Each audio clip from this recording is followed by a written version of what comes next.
Belum mulai pembelajaran ini berdoa selesai.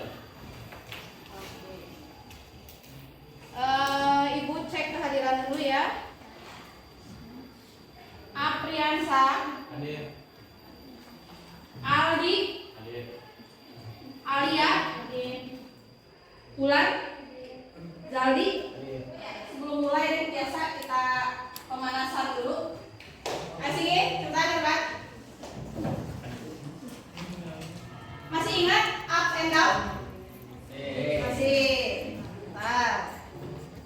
Kalau kata ibu up, sini naik ke bawah. Nah, gitu ya.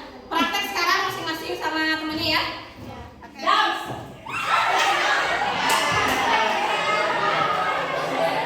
Hari ini adalah tujuan pembelajarannya. Selanjutnya adalah peserta didik diharapkan mampu menjelaskan dampak dari kebijakan pemerintah Jepang di Indonesia ya dalam berbagai bidang. Ada bidang pemerintahan, ekonomi, sosbud dan militer. Ya. Setelah melakukan aktivitas pembelajaran dengan metode problem based learning hari ini, Ibu akan menggunakan metode atau model problem based learning dengan strategi TTW. Think, talk, write. Think itu berpikir. Talk, berbicara. Write, menulis. Ya. Dengan media pembelajaran berbasis impact. Impact itu adalah teknologi. Kayak gimana sih teknologi? Ya ini salah satunya internet, terus proyektor, itu teknologi ya. Penilaian, ya. Penilaian apa yang Ibu gunakan? Yang pertama KPD seperti pertemuan sebelumnya ini ya, lembar kerja peserta didik yang harus kalian kerjakan. Jadi nanti sistemnya Ibu akan membagi kelompok kelas ke dalam 8 kelompok pembelajaran ya dengan 4 tema ya. Jadi satu tema dibahas oleh 2 kelompok. Selanjutnya ada penilaian sikap. Ibu nanti lihat juga sikap anaknya seperti apa. Nanti akan ada lembar checklist observasi dari Ibu untuk menilai sikap setiap anak ya. Selanjutnya ada penilaian diskusi dan ada penilaian nanti presentasi. Ada pertanyaan pemantik hari ini. Di situ ada anak-anak Indonesia ketika masa pemerintahan Jepang yang sedang kebiasaan upacara itu datangnya dari pemerintahan Jepang. Soalnya itu apa? Sushi. Pernah makan? Itu adalah makanan yang asalnya dari Jepang. Sekarang Indonesia viral nggak? Ya. Soalnya ini apa? Pohon apa ini? Karet. Ada nggak di sekitar kita? Ada. Di mana? Di mana? Kali Jati terus? Jepang. Pernah ke kebun karet? Pernah. Ada yang rumahnya dekat pohon karet? Siapa? Rumahnya di mana? Makan sawah dekat. Berarti pernah dong ke kebun karetnya pernah ya? Tiap hari. Karet itu apa sih yang diambil? Buat apa? Buat bahan kayak sendal, ban. Silakan buka buku paket halaman 91 ya. Karena halaman sebelumnya sudah Ibu jelaskan pertemuan selanjutnya. Ada ketemu? Oke. Ya. Tadi Ibu udah bilang bahwa kita hari ini akan belajar mengenai kebijakan-kebijakan Jepang ya. Salah satu kebijakan yang pertama yang akan dijelaskan adalah kebijakan Jepang dalam bidang pemerintahan. Tempat di mana Jepang pertama kali melaksanakan kebijakan-kebijakan terutama dalam bidang politik dan pemerintahan. Yang pertama adalah di Sulawesi. Dia disambut baik. Bahkan rakyat Sulawesi ini ada semboyan Nippon Indonesia, sama-sama Nippon ini Jepang kan? Ya. Berarti tandanya menerima dengan lapang dada kedatangan Jepang. Kalau untuk nama kepala pemerintahannya itu ada dulunya pas zaman Belanda asisten presiden, pas zaman Jepang namanya doang diganti jadi Ken Karikan. Terus bupati namanya bukan diganti sih, lebih ke istilah adalah Sucho. Terus dia memperlakukan yang namanya Romusa. Kalau di Belanda itu apa namanya, pekerja apa? Paksa teh? Kerja Rodi. Akibatnya apa? Kelaparan ada di mana? Bahkan pakaian pun mereka memakai kulit kayu. Selanjutnya Jepang melakukan mobilisasi tenaga kerja secara paksa untuk menyerahkan beras. Karena nasinya berasnya semua buat Jepang, maka orang Indonesia makan apa? Singkong. Apalagi? Jagung. Terus ubi. Nah, ada daerah dengan pusat-pusat pemerintahan. Ya, daerah Jawa, Madura, pusatnya itu di bawah angkatan laut yang ada di Batavia. Batavia teh di mana? Jakarta. Nah, selanjutnya di daerah Sumatera ya, pusatnya itu di Bukit Tinggi. Ya, mereka di bawah angkatan darat atau di Tugun. Selanjutnya di Kalimantan, ya mereka di bawah angkatan laut Kaigun ya, yang ada pusatnya itu di sana. Nah, tadi kebijakan dalam bidang pemerintahan, sekarang kebijakan dalam bidang politik. Ada kan acungan tangannya? Apa yang dimaksud dengan Jukunianfu? Apa yang dimaksud dengan Romusa? Jukunianfu dan Romusa. Silahkan ada yang berani mengacungkan tangannya untuk menjawab. Secara harfiah, Romusa berarti prajurit pekerja, meskipun dalam kenyataannya yang mereka jalani adalah kerja paksa. Kalau Jukunianfu, terima kasih jawabannya Tari dan Gisel. Selanjutnya ada yang mau menjawab lagi? Mencoba lagi? Boleh, silakan. Jukunianfu adalah korban perang. Korban perang. Ya. Terus apa lagi? Ada lagi? Oke, Ibu bantu ya. Romusa adalah pekerja paksa. Itu garis besarnya, yang diwajibkan bekerja oleh Jepang. Ya.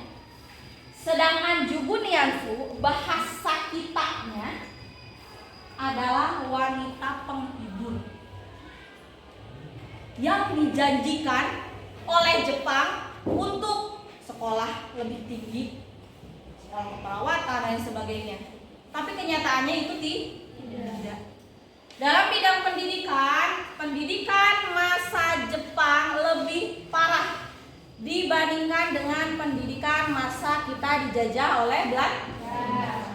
Sekolah banyak yang tutup, sekolah rakyat dan sebagainya banyak yang tutup di zaman Jepang ini. Kenapa? Karena difokuskan rakyat untuk belajar adu jotos, belajar militer. Kalau untuk bahasa, ada sisi positifnya nih. Bahasa Indonesia dijadikan sebagai bahasa pengantar. Tapi kalau pas masa Belanda kita enggak kan? Bahkan buku-buku sekolahan pun pakai bahasanya bahasa mereka.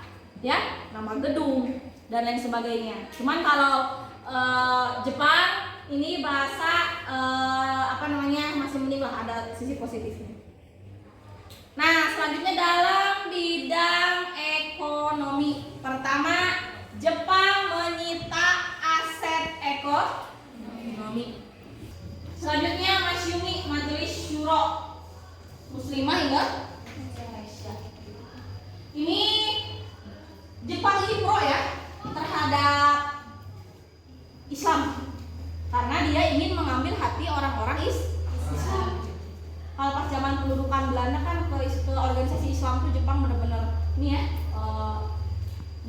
nggak mau gitu. Kalau sekarang karena Jepang ingin menarik simpati, maka dia memperbolehkan lah ada organisasi ya namanya Masyumi, singkat kali Majelis Syuro Muslim Indonesia. Selanjutnya adalah Jawa Hokokai. Hokokai itu himpunan kebaktian. Hokokai apa? Hokokai? Himpunan kebaktian. Jawa berarti Jawa. Berarti himpunan kebaktian orang-orang Jawa. Ya. Jawa Hokokai ini sebenarnya organisasi untuk memberikan untuk memenuhi keinginan Jepang lah intinya itu. Selanjutnya kebijakan Jepang, lihat gambarnya. Lagi ngapain itu? Lagi ngapain?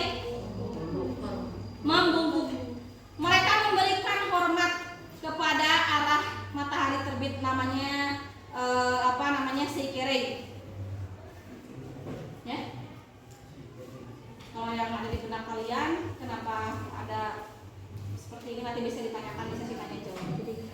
Selanjutnya dalam bidang kebudayaan, Jepang ini memberikan yang namanya mendirikan yang namanya Bunkei Shidoso. Itu adalah organisasi ya, pusat kebudayaan, lembaga mengarahkan seniman-seniman.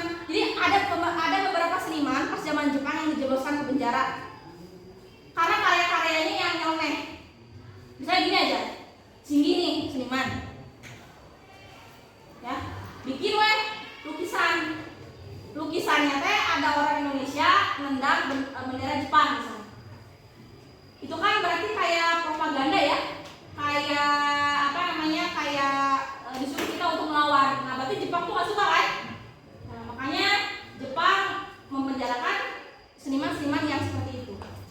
Ya, makanya dia membentuk sebuah badan atau lembaga untuk mengawasi gimana sih kebudayaan, baik sastra, baik lukisan dan lain-lainnya, musik, tarian yang untuk melindungi kelestarian budaya Jepang lah intinya di Indonesia. Nah, yang terakhir, kalau semi militer namanya aja semi ya, berarti agak ke militeran agak ya. Lalu ada Keibodan. Ini lebih tua dikit nih, umurnya 25 sampai dengan 35 tahun. Tujuannya membantu polisi Jepang. Ya, namanya Kempetai ya, polisi Jepang. Apa coba namanya? Kempetai. Nah, yang tadi organisasi militer semi, yang ini organisasi benar-benar militer. Kalau sekarang berarti TNI dan polisi. Ya, itu berarti yang benar-benar sah, resmi.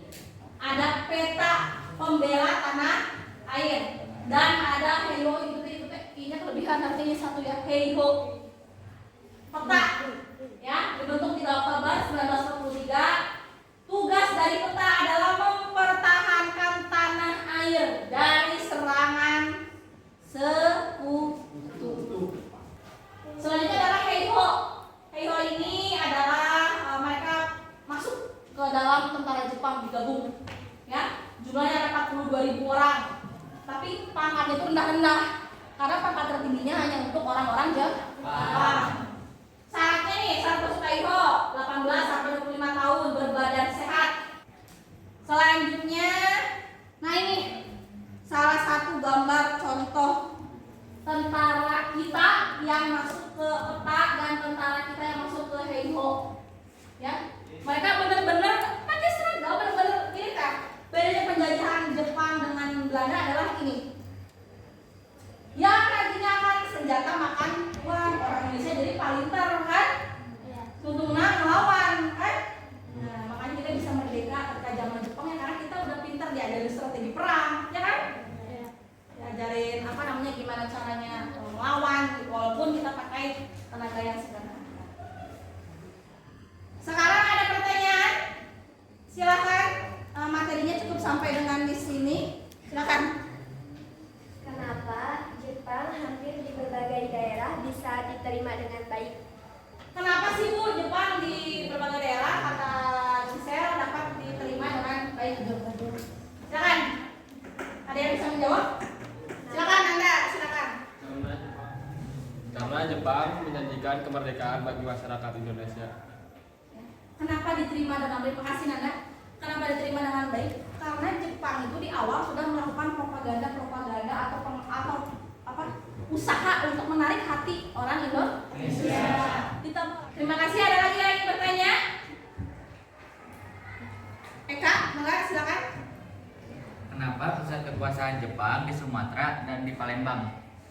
Kenapa pusat kekuasaan Jepang di Sumatera ada di Palembang? Coba kita balik lagi ke slide ya.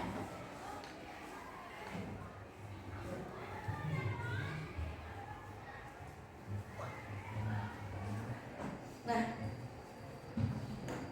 kebutuhan minyak di Indonesia paling banyak ada di Palembang 80%, dan Jepang tahu ya, makanya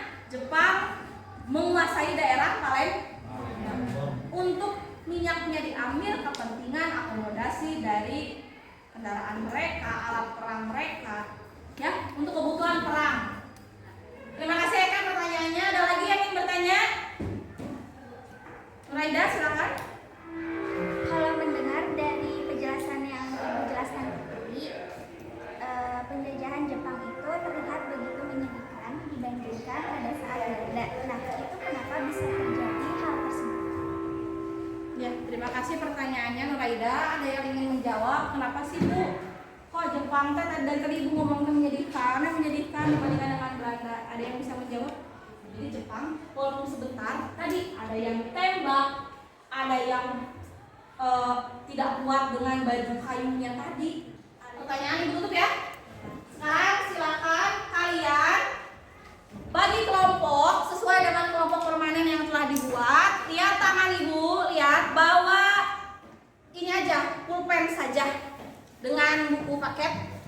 Lihat tangan Ibu, kelompok 1, 2, 3, 4, 5, 6, 7, 8. Ayo dalam waktu 2 menit. Scan barcode-nya ya.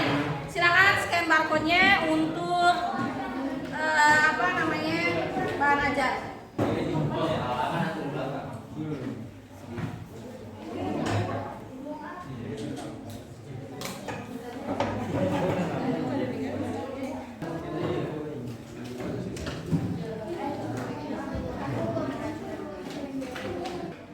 Oke, kelompok 1 mana? Kelompok 1 teh dalam bidang politik pemerintahan ya. 2 mana? 2, oh ya 2 belakangnya. Oh iya, 5, 6. Ini bidang militer. Silakan dikerjakan dalam waktu 15 menit. Syarat.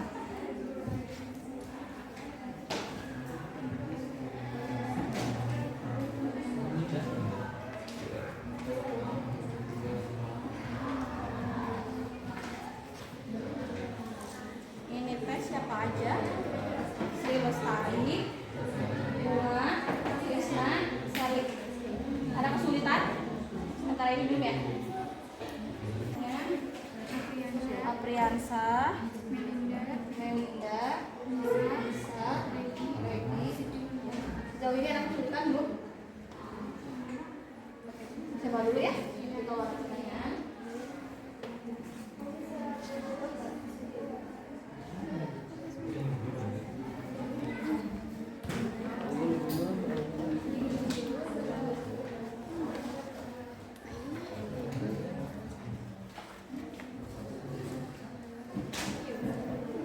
Ada kesulitan?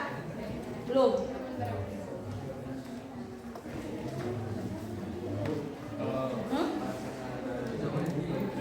Boleh. Soalnya mana sih emang? Yang ini yang apa? Mengapa Jepang melakukan kejaran masyarakat Indonesia? Oke. Menurut sendiri itu apa Pak? Tadi jelaskan tanaman yang itu juga ada ya namanya.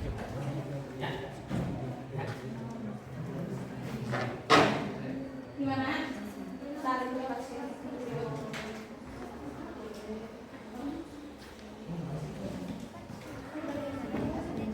Indonesia dan relevansinya di masa kini. Kan misalnya Kayak tadi dampak kebijakan Jepang. Kayak tadi dalam bidang apa ini kalian? Dalam bidang sosial budaya. Tadi kata Ibu apa? Dalam bidang sosial budaya ada apa?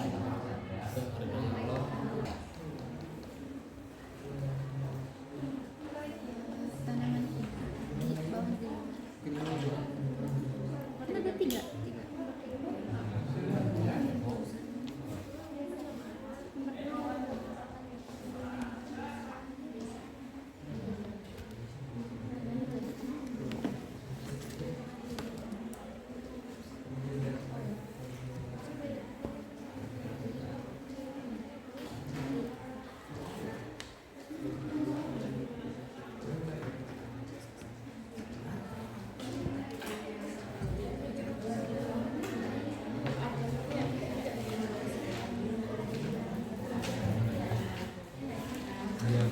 Pelajaran tinggal ada 15 menit lagi.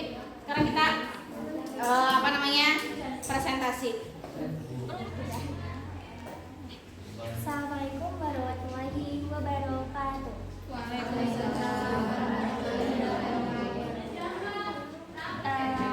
Kami dari kelompok 1 di sini kami akan mempresentasikan tentang kebijakan di politik. Nah, untuk pertanyaan yang pertama yaitu bagaimana sih dampak penjajahan Jepang di Indonesia dan relevansinya di masa kini? Di Indonesia, tepatnya di Palembang, Jepang menguasai kilang minyak sebesar 82%. Itu salah satunya.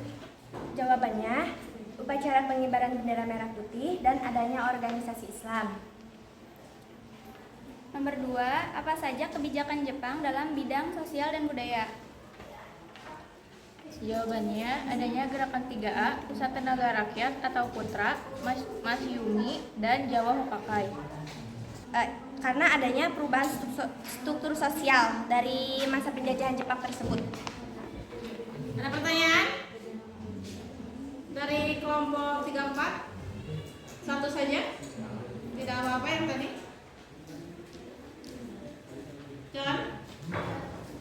Jangan, tuh Neng. Singkatan dari 3A itu apa? Jadi gerakan 3A itu adalah Nippon Cahaya Asia, Nippon Pelindungan Asia, dan Nippon Pemimpin Asia. Akan menjelaskan hasil diskusi kami. Pertanyaan nomor 1. Bagaimana dampak penjajahan Jepang di Indonesia dan relevansinya di masa kini? Akan dijawab oleh Sherly.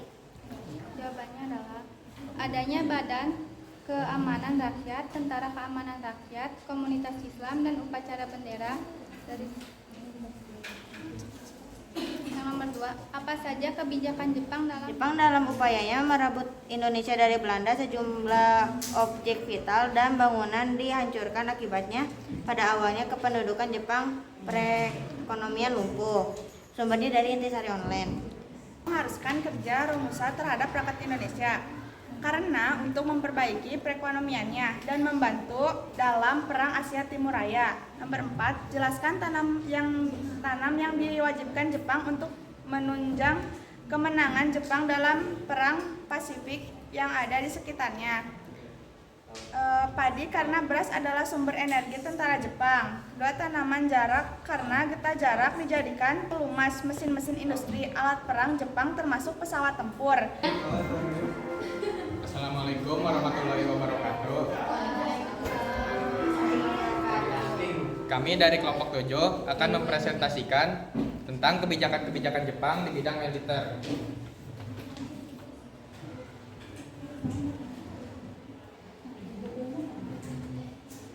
Bagaimana dampak penjajahan Jepang di Indonesia dan relevansinya di masa kini? Jawabannya, Jepang juga mendirikan sekolah militer di berbagai tempat untuk melatih orang-orang Indonesia yang tergabung dalam organisasi militer dan semi militer. Melalui berbagai pelatihan di organisasi militer maupun semi militer inilah para pemuda Indonesia memiliki bekal keterampilan militer yang nantinya sangat berguna pada periode berikutnya, yaitu saat Indonesia merdeka dan harus menghadapi kekuatan sekutu, termasuk Belanda yang datang setelah Jepang kalah perang. Peta dibentuk untuk mempertahankan tanah air Indonesia dari serangan sekutu, untuk memperkuat basis militer di Jawa, Madura, Sumatera, dan Bali untuk menghadapi perang Pasifik. Sumber https://www.its.ac.id.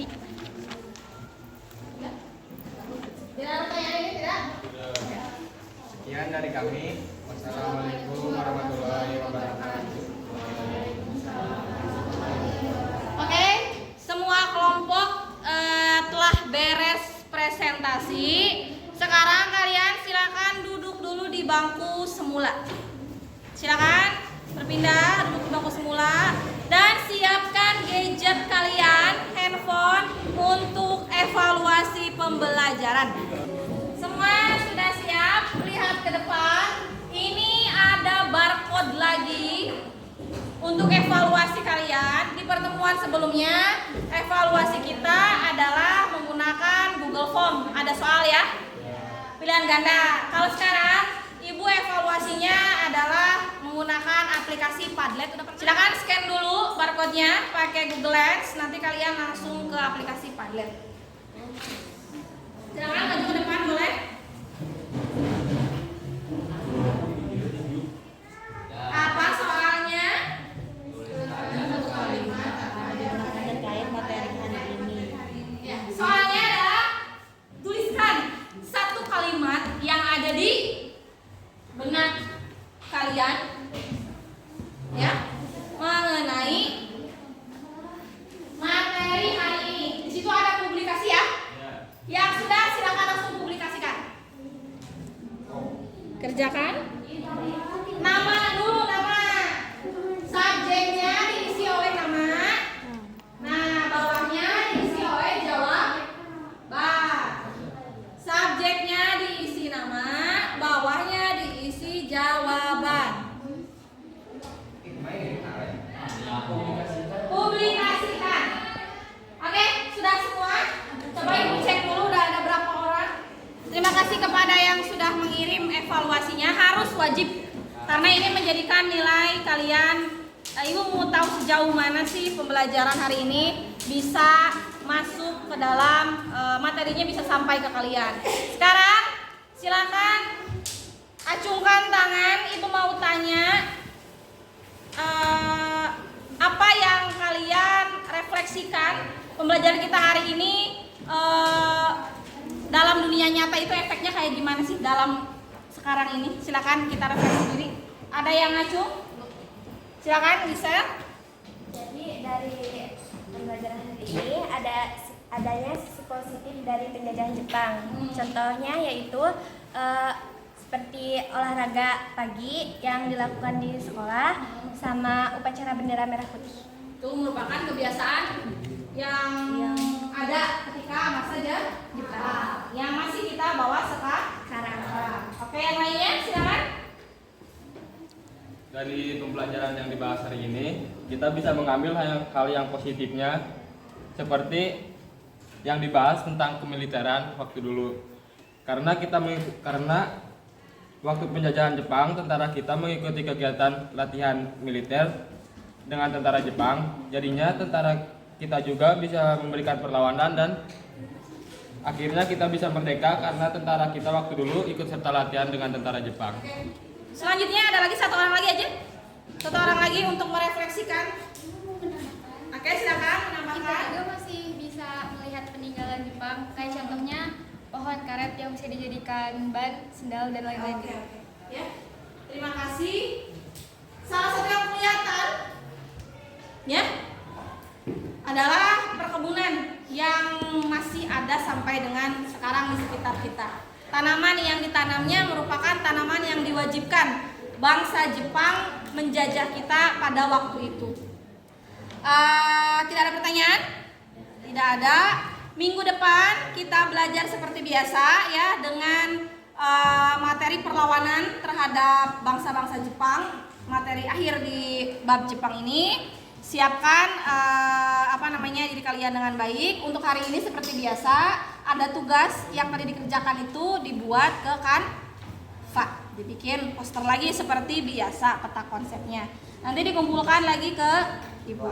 Ya, silakan untuk menutup pembelajaran hari ini. Tadi sudah refleksi. Silakan dipimpin doa lagi. Mangga. Mengakhiri kegiatan hari ini.